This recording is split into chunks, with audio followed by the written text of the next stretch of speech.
This is Alabama Politics with Steve Flowers, an in-depth interview with Alabama's top political newsmakers. Now, from the studios of Troy University, here is Steve Flowers.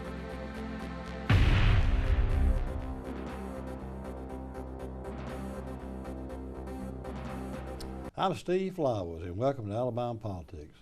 Folks, we're very fortunate tonight to have as our guest one of the outstanding young political minds in the state of Alabama, Mr. Sean Ross, who is in his mid-20s but is already editor and chief of staff of the Yellowhammer News, probably the most read online publication in the state. And I got to tell you this, I've been around politics a long time, and he's one of these people who really has a grasp of Alabama politics, and that's what we're going to do tonight, is talk about and analyze the just passed elections in the state, which were big ones.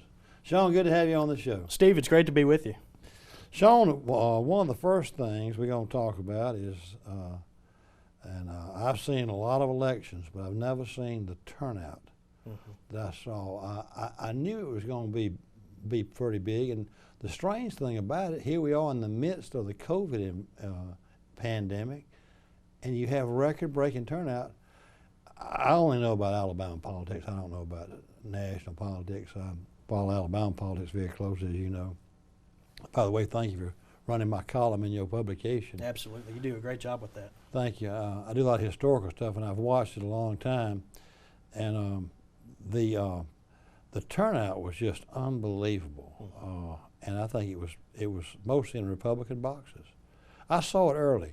I have a tradition. I have a schedule. My day starts in Troy, where I still primarily live and vote. And I go on my morning radio show there. It's a local radio morning show, about 6:30. And by 7 o'clock, when the polls opened, people were calling in and telling us that the lines were out the door. Yeah. And then when I got to here in Montgomery at noon from my Alabama News Network home on CBS 8, ABC 32, I had heard from all over the state. I think I texted you, and you were confirming this, that they were out the door all over North Alabama, 2 or 3 hour waits.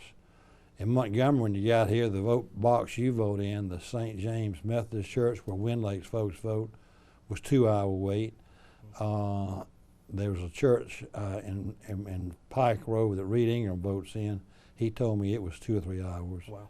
That Methodist church, you probably know the name of it. He gave it to me. I can't remember the name of it. Westbrook, maybe. That sounds about right. Westbrook Methodist Church. Then the Birmingham was just unbelievable. They were around the curve at all the Vestavia locations, the Vestavia Baptist Church, Methodist Church. My daughter votes there. She told me, she said, Dad, I've been trying to vote for 3 hours. The line was just snaking around the church 3 or 4 times. Vinemont in there. But the coup de grace, I heard this, in Finley Center at Hoover Met, the biggest box in Hoover was just, lines just snaking down the street, 2 or 3 hour waits. The real coup de grace is I wound up on CBS 42 in Birmingham, which is a Nexstar affiliate, and they beam us out to CBS 5 in Mobile and the Fox affiliate in Huntsville. But I was on there, and they were showing a scene from the Trussville City Hall. This was 9:30 at night. Trump had already been declared, carried Alabama. Tuberville had already been declared the victor. But these were obviously Republican voters voting in Trussville. They were still in line out the door at 9:30. Our cameras went to there at 9:30. I didn't mean to steal your thunder, but the turnout was record-breaking. Absolutely. It was incredible. And I've been looking through the counties, and obviously Senator Jones did well in Jefferson County. He did well in the Black Belt, did well in Montgomery County. But if you look at the counties Tuberville did well in, he's getting almost 90% in some of these rural Alabama counties. And really, obviously Jefferson County has the most votes, but the margin that Senator Jones won there, that was canceled out by Baldwin County alone for Tuberville. Just one county. And just same thing with Montgomery Probably County. Shelby. Yeah, Montgomery County canceled by Shelby County. So everywhere else, Madison County, Tuberville, Tuscaloosa, Lee, all these population centers that are suburban, Tuberville and Trump, historic, but also people forget Twinkle Cavanaugh, the PSC president. She got the most votes ever for a non-presidential candidate in a contested race. She sure did. I told her she was going to set some records, and she did. She actually got a higher percentage than Tuberville. She did, and you know, she barely advertised. If she would have advertised, I mean, she could have maybe beaten Trump in votes. But you know, Sean, that turnout was, even though numbers I've seen coming out of 2016 or 2018 show that 75 to 77% of all Democratic votes are simply straight ticket voting. We're one of 6 states, as you know, where you can go in and just pull the lever. And 50% had done that on the Republican side, but I believe it's probably as high as 77 or 80% that actually vote straight Republican. They just like to go down and vote for everybody. Right. They're really voting straight Republican. And you can look at the results. It was a ticket. It was a Trump coattail. Oh, absolutely. I mean, Senator Jones, he probably spent, when you look back at it, when we see all the reports, maybe $30 million on this race, maybe even more considering outside money. And he was only able to get maybe, less than 2% essentially, more than Biden. I mean, that just shows that it's become so nationalized, these races. Yeah, you know, a candidate like that just can't get away from the National Democratic Party in this state. The nationalization of the party, the perception, has made this a one-party state in statewide elections. The proof's in the pudding. I think we have 38 elected officials statewide, and all 38 now are Republican.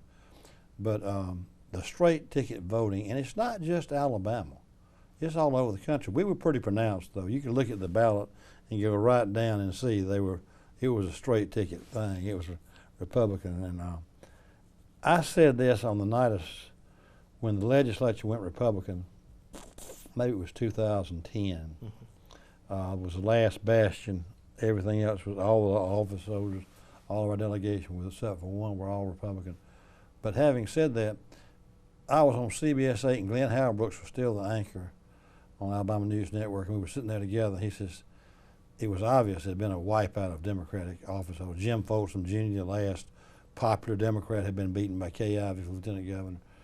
And he says, what do you have to say to the Democrats, Steve? I said, well, I'd say turn out the lights and close the door on the way out. It's over.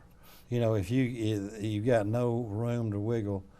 And the last 2 election cycles, Sean, have confirmed what I say when I start writing about the elections in Alabama. Winning the Republican primary is tantamount to election now. That's right. If Doug Jones, even though it was California money, can spend $25 or $30 million, and Tubby Tubbville can spend $6 to $7 or $8 million, and Tubbville beats him 60-40, I don't see any room for a Democrat to win a statewide race. If you can't do it with that kind of money advantage, Walt Maddox got 40%. That seems to be the threshold for a really good Democratic candidate, is to get 40%. I agree because, I mean, one of the other things is Democrats like to say, well, if we drive the turnout out, we'll do better.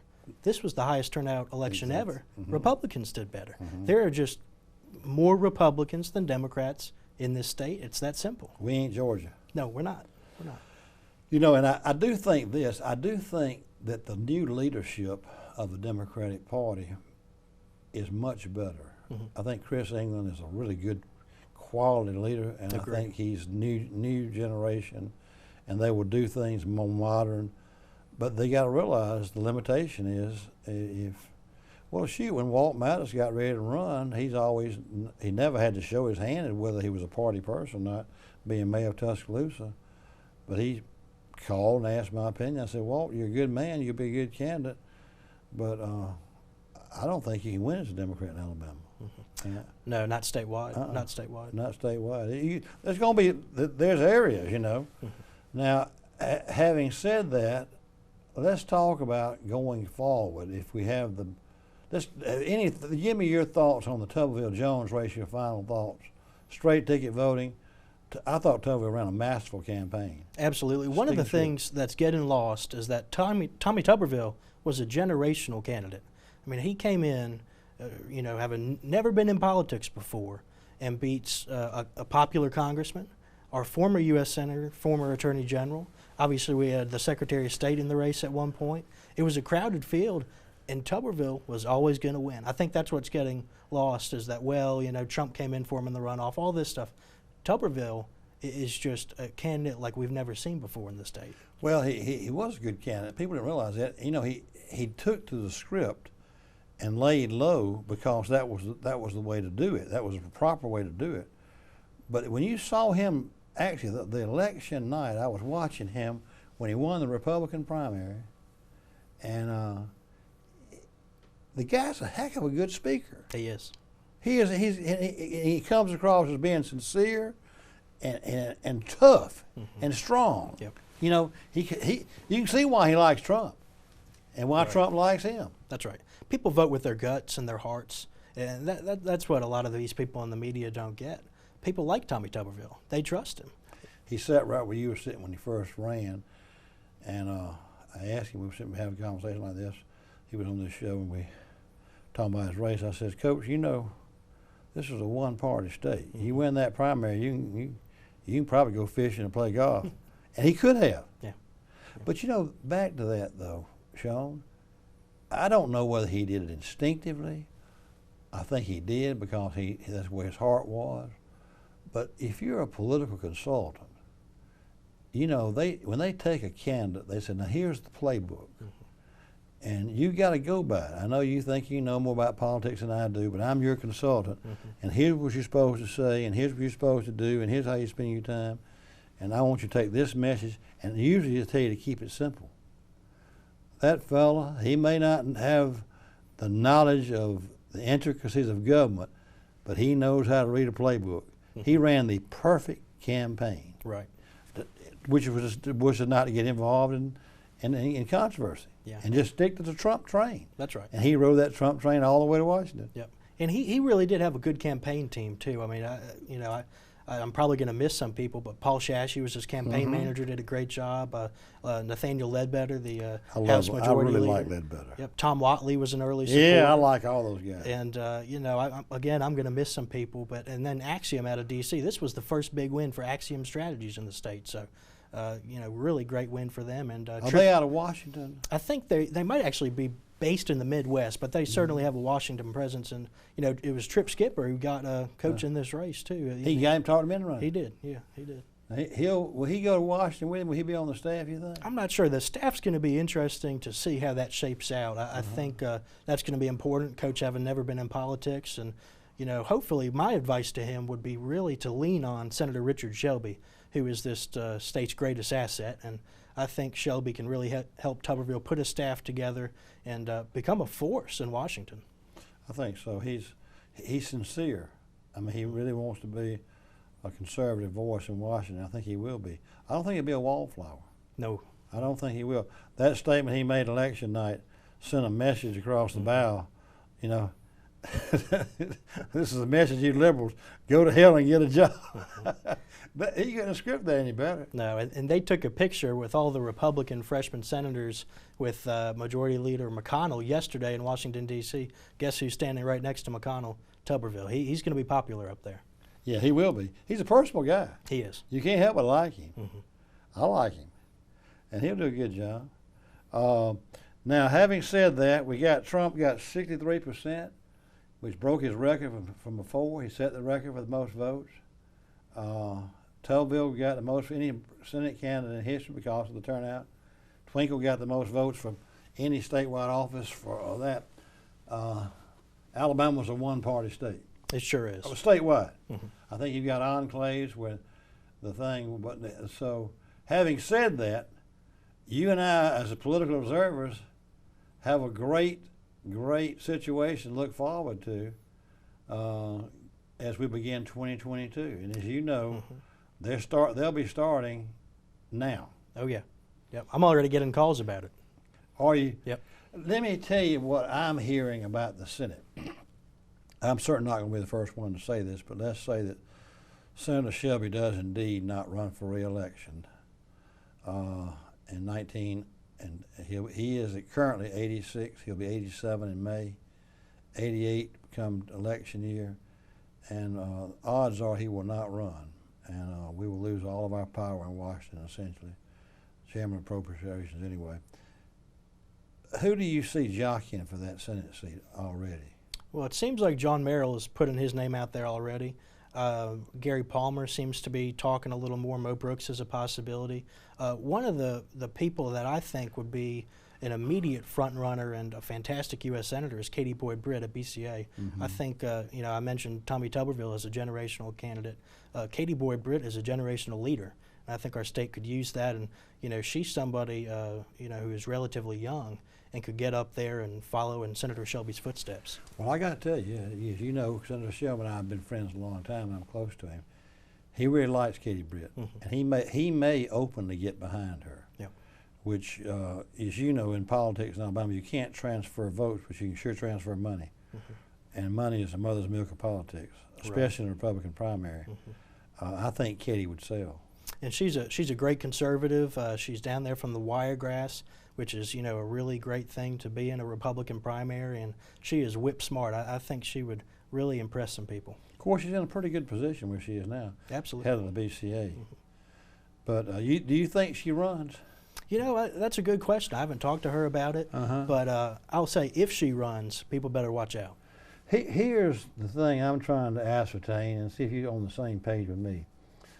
Palmer and Brooks are drawing from the same well, and what we saw happen this year in Alabama is this Club for Growth decided they want to make Alabama their playground, and they seem to have almost unlimited money.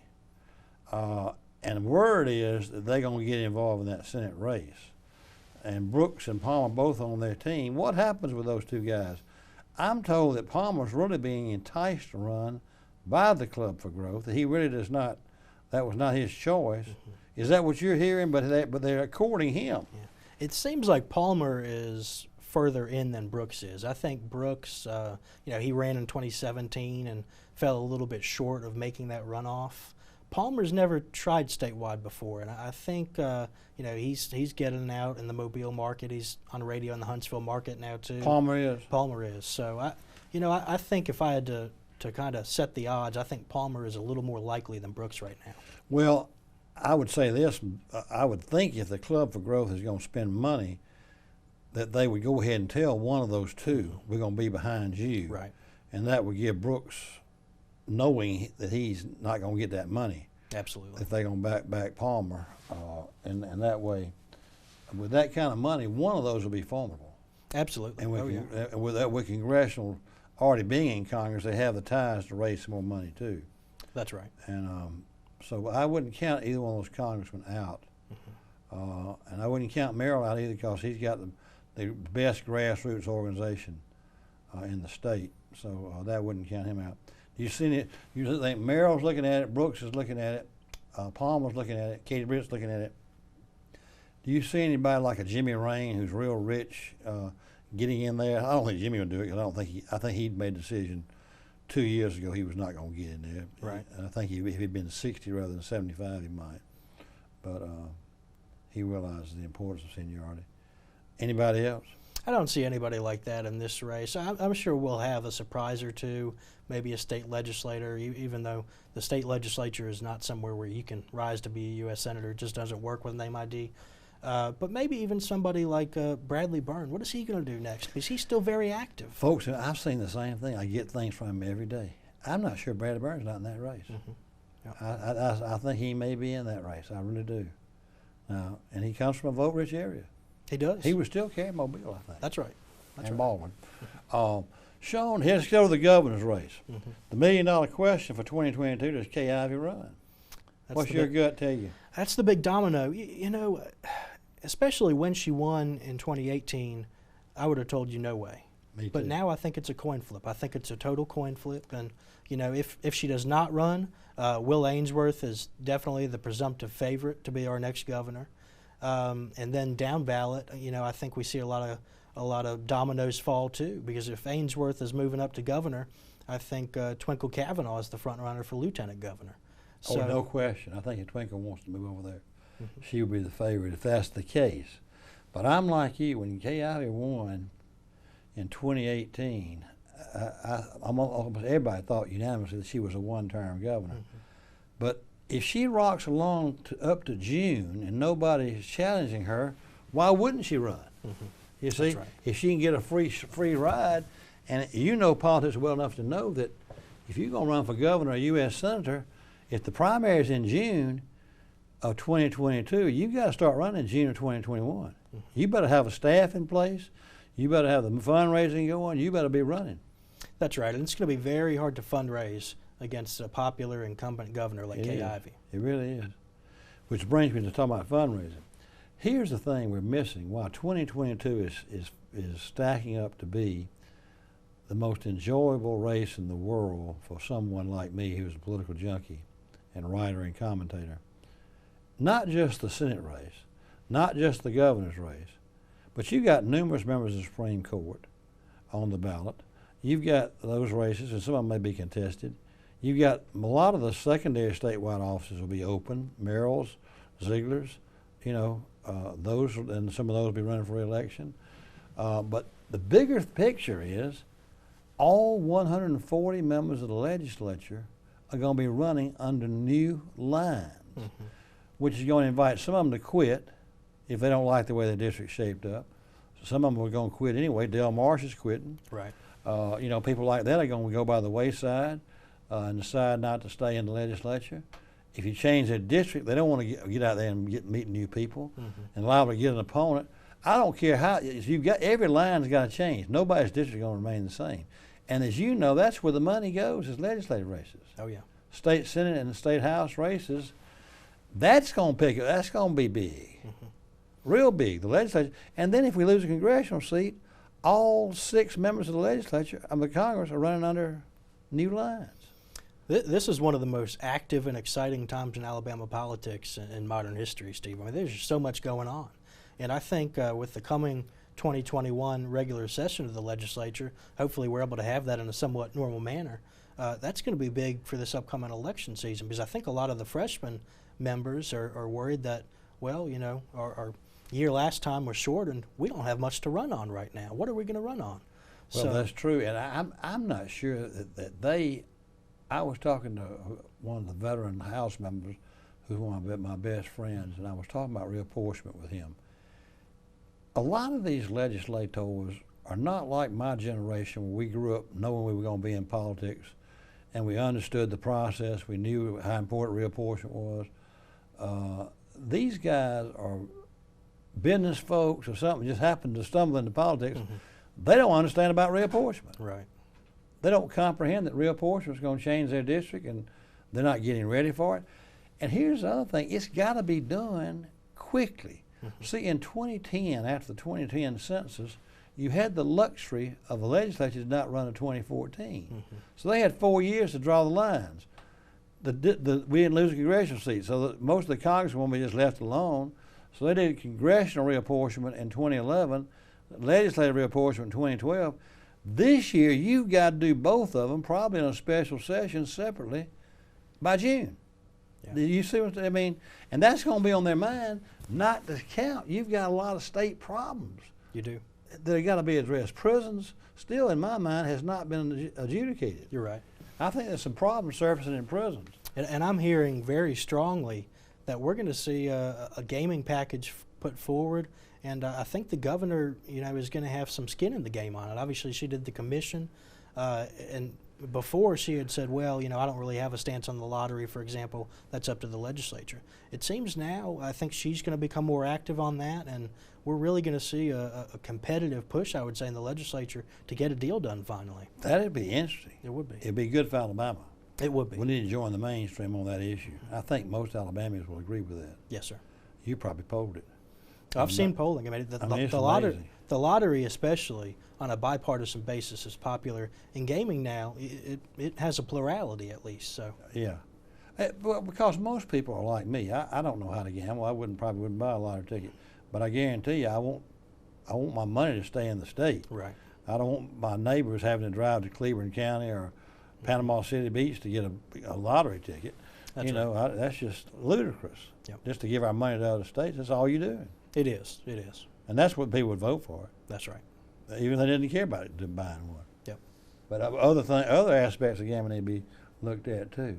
What is your biggest takeaway from the 2020 election, the one that just passed, and what do you see? What do you see the most interesting thing in 2022 being?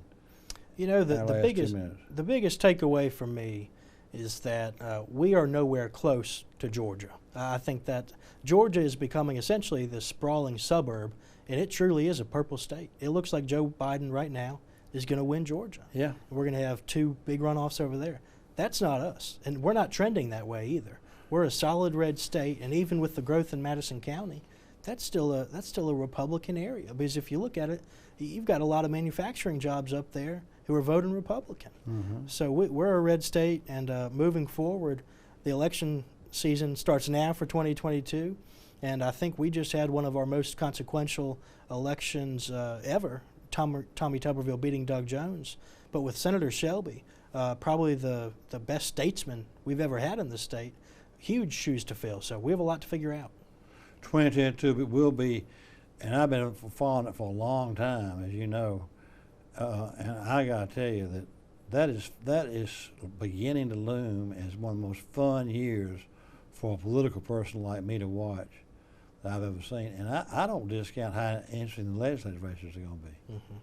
One thing from this last election, too, that people don't understand, Republicans really were the winners in this election nationwide. They were. Because the state legislatures, not one of them was flipped. That's right. And that's who draws the lines for Congress. And the congressional thing came back almost a 50-50 House. You picked up 6 or 10 seats in the House. And if you can retain the Senate, that's big for Alabama. Outside of Alabama, there were a lot of people who maybe they don't like Trump personally, but they don't like Democrats. They wanted to vote for Republicans when it comes to legislative races. And that liberal wing of the Democratic Party is not going to have much credence. No, but it's going to get worse. They keep pulling them to the left. I know it. Well, Sean, our time's up. This has been fun. We're going to have to do this some more, especially with the 2022 election coming up. Looking forward to it. We'll have a lot of fun. We'll do one in about 6 months once we see the field formulate. Yes, sir. And it'll formulate by June or July, won't it? It's going to be quick. It's going to be quick. It'll be fun. Folks, our guest tonight has been Mr. Sean Ross, who is the editor-in-chief of the Yellowhammer News. Y'all read him online.